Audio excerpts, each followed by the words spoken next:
लग्नाची पेढी या मालिकेच्या आजच्या भागामध्ये आपण पाहणार आहोत. मधू लाडू खात असते आणि मधूचा उपवास मोडलेला आहे ही गोष्ट आता राजश्री आणि राघव यांना समजलेली आहे. मधूने उपवासच केलेला नाहीये असाच आता त्यांचा समज झालेला आहे. राघव आणि राजश्री यांनी तिला अगदी रंगेहातच पकडलेला आहे. मधू तू लाडू खाते ना? बरं झालं तुझा उपवास नाहीये. मी खीर केलेली आहे. ही खीर कशी झाली आहे? जरा टेस्ट करून बघ ना, असं राजश्रीने आता मधूला सांगितलेलं असतं. आपण राघवसाठी उपवास केला आहे असं तिनं राघवला सांगितलेलं असतं. पण आता ऐनवेळी राजश्रीने तर पाहिलं की तिने उपवास केलेला नाहीये.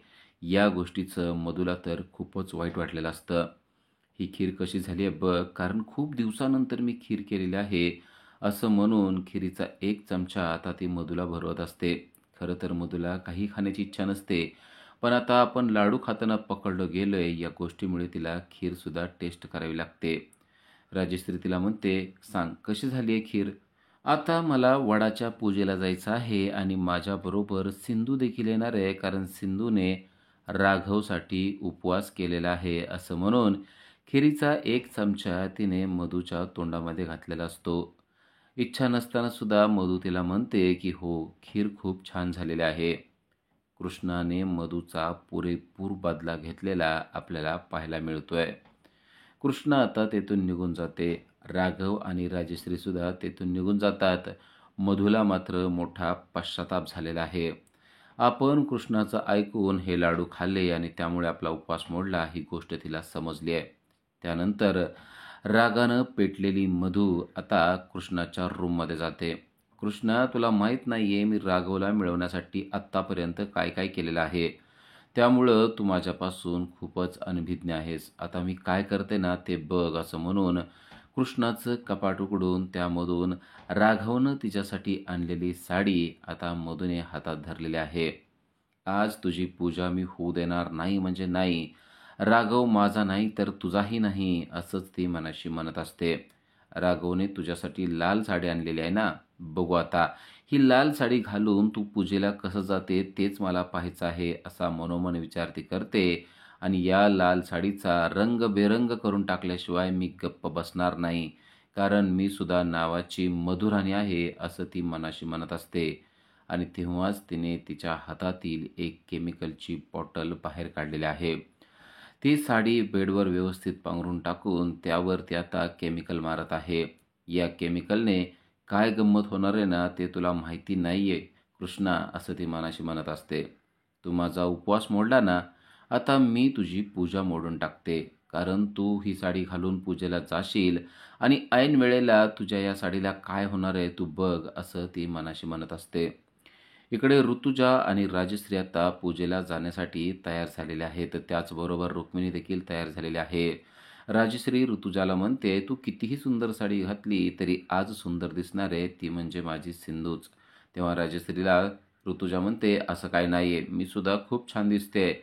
या दोघींचं बोलणं चाललेलं असतं. तेव्हा तिथे मधू पण असते. राजश्री मधूला विचारते तेव्हा मधू म्हणते, "हो, आज सिंधूच छान दिसणार आहे." तेवढ्यात रुक्मिणी येते आणि म्हणते, "लहान मुलींसारखं तुम्ही बोलत आणि भांडत काय बसलाय? आपला पूजेचा मुहूर्त जर का निघून गेला तर माझ्या इतकं वाईट कोणी नाही. तुमचं आवरून झालेलं आहे त्यामुळं तुम्ही सिंधूची वाट पाहत बसू नका. पटकन तुम्ही वडाच्या पूजेसाठी निघा," असं राजश्री आणि ऋतुजाला तिने सांगितलेलं असतं. इकडे आता सिंधू तयार झालेली आहे. सिंधूने राघवने आणलेली लाल साडी घातलेली असते. लाल साडीमध्ये सिंधूचं रूप खूपच उठून दिसत असतं. राघव तिला येऊन पाहतो आणि जोरात शिळ मारतो. राघव आपल्याप्रमाणे वागतोय या गोष्टीमुळे सिंधूला म्हणजेच कृष्णाला चांगलाच धक्का बसलेला असतो. ती म्हणते, "तू यार टोपी, तू तर आता आपल्यासारखंच वागायला लागला." राघव आता तिच्या अगदी जवळ आलेला असतो. ती म्हणते, "बघ कसं दिसतोय आपण? छान दिसतोय ना? काय वाटतंय तुला?" राघव तिच्याकडे बघतच राहतो. ती म्हणते, "पण मला असं का वाटतंय कळत नाहीये. काहीतरी राहिलंय. समथिंग इज मिसिंग आहे असं मला वाटतंय." राघव तिला काहीच बोलत नसतो. राघव तिच्या जवळ येत असतो. राघव कृष्णाला आता आपल्या एकदम जवळ घेतो. राघवच्या मनामध्ये काहीतरी वेगळंच आहे का काय असंच कृष्णाला वाटत असतं. आणि परत तो म्हणतो, "जरा चेहरा माझ्याकडं कर, बघू दे बरं काय राहिलंय ते." आता चेहरा त्याच्याकडे केलेला असतो कृष्णाने आणि कृष्णा त्याच्याकडे बघत असते तेव्हा राघव तिला एक टिकली तिच्या कपाळावर लावतो आणि सिंधूचं सौंदर्य अधिकच खुलून दिसायला लागतं. सिंधूला देखील लक्षात येतं की टिकली लावल्यानंतर आपण अधिकच सुंदर दिसत दिसत आहोत. तेव्हा ती राघवला म्हणते, "टोपी, अरे तुला तर सगळं माहिती आहे. आता बघ आपण अजूनच छान दिसायला लागलोय." राघव तिच्या मनोहर रूपाकडे पाहत असतो आणि तेवढ्यात त्याचा मोबाईल हातातून निसटतो आणि खाली पडतो आणि त्याला बेडखाली एक जबरदस्त गोष्ट दिसते. कृष्णाने उपवास सोडलेला नाहीये. म्हणजेच ही कृष्णा नसून सिंधू आहे आणि सिंधूच माझ्यासाठी हे सगळं करू शकते. कृष्णाने माझ्यासाठी उपवास केलेला आहे. जरी ती मनातून म्हणत असली की मी उपवास करणार नाही, पण तिने जेवणाचं ताट बेडच्या खाली ठेवून टाकलेलं आहे आणि ते कोणाला देखील कळू दिलेलं नाहीये.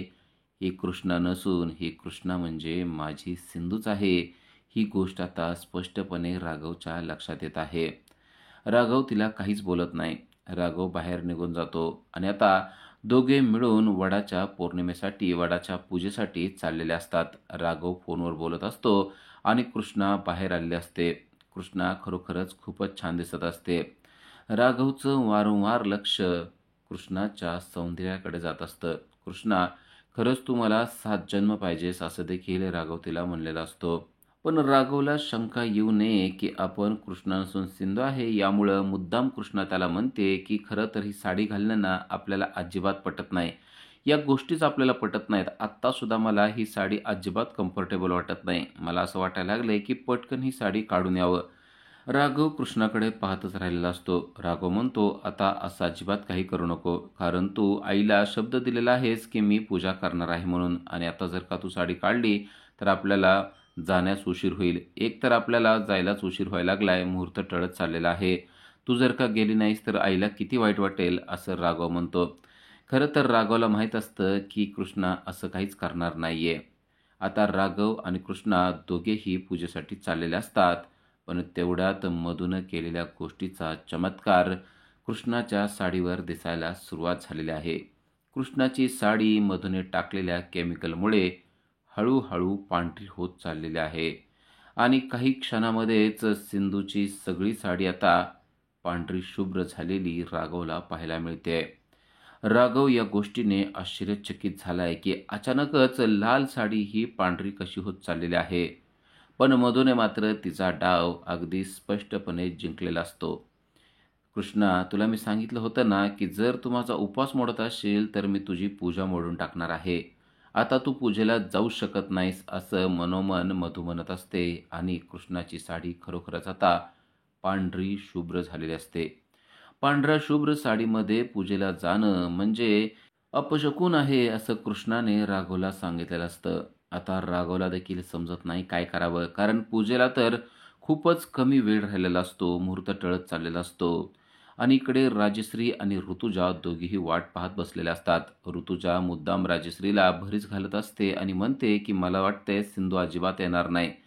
कारण सिंधूला यायचं असतं तर आत्तापर्यंत आली असती आणि ती घरीच म्हणत होती की मला मात्र यावेळेस पूजा करायची नाहीये, कारण माझं लग्नच झालेलं नाहीये, तर मी पूजा का करू? या गोष्टीचं राजश्रीला मात्र खूपच वाईट वाटत असतं. ऋतुजाच्या या बोलण्यामुळे राजश्रीला एकदम वाईट वाटतं आणि ती म्हणते की असं काही होणार नाही. सिंधूने मला शब्द दिला आहे आणि सिंधू माझा शब्द पाळणार. सिंधू आणि राघव लवकरच येतील असं ते ऋतुजाला सांगत असते.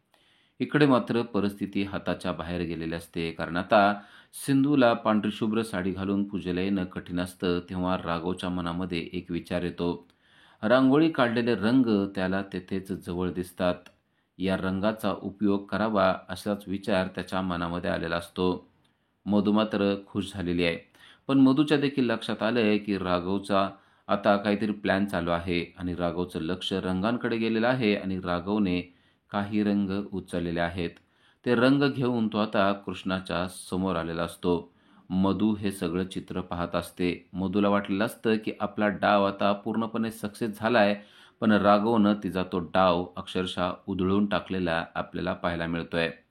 राघव पूर्णपणे सिंधूला मदत करतोय आणि तो रंग घेऊन तिच्या अंगावर त्याची बरसात करताना आपल्याला पाहायला मिळतोय. होळीप्रमाणे राघवने ते रंग कृष्णाच्या साडीवर टाकण्यास सुरुवात केलेली आहे. राघवने टाकलेल्या रंगामुळे कृष्णाची साडी आता पांढरी नसून रंगबेरंगी होत चाललेली आहे आणि यामुळे मधूचं स्वप्न मात्र चकनाचूर होत आहे. काहीच वेळामध्ये राघवने कृष्णाची साडी अगदी रंगीत करून टाकलेली आहे.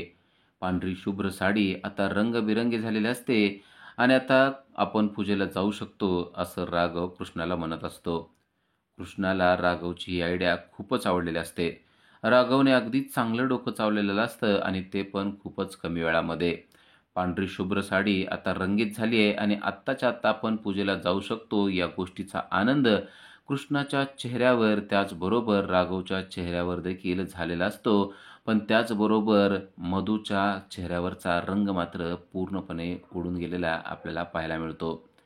उद्याच्या भागामध्ये आपण पाहणार आहोत की कृष्णा आणि राघव वडाच्या पूजेसाठी पोहोचलेले असतात आणि नेमकं कृष्णाचं लक्ष एका खिळ्यावर पडतं की जो खिळा फेऱ्या मारताना पायाखाली येऊ शकतो. ही गोष्ट कृष्णाच्या लक्षात येते.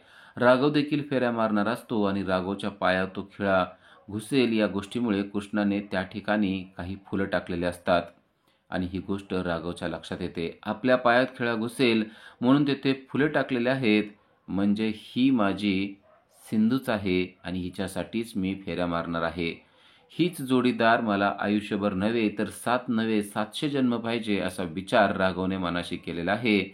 हीच माझी सिंधू आहे या गोष्टीमुळे राघव खूपच खुश झालेला आपल्याला पाहायला मिळतोय. सिंधू काहीच बोलत नाहीये, पण तिने जे काही केलेलं आहे त्यामुळं राघवला जे काही कळायचे ते स्पष्टपणे कळलेलं असतं. राघवने हातात दोरा धरून फेऱ्या मारलेल्या आपल्याला पाहायला मिळतात. तर इकडे मधू मात्र अगदी हताश झालेला आहे. तू माझ्या राघवला माझ्यापासून काढून घेतेस ना, तर आता मी तुझं काय करते बघ कृष्णा, असं ती स्वतःच्या मनाशी बोलत आहे. मी त्या सिंधूला सोडलं नाही तर तुला कशी सोडेल, असं सुद्धा ती स्वतःच्या मनाशी बोलत आहे. अशाच अपडेटसाठी आजच आमच्या चॅनलला सबस्क्राईब करा. थँक्यू.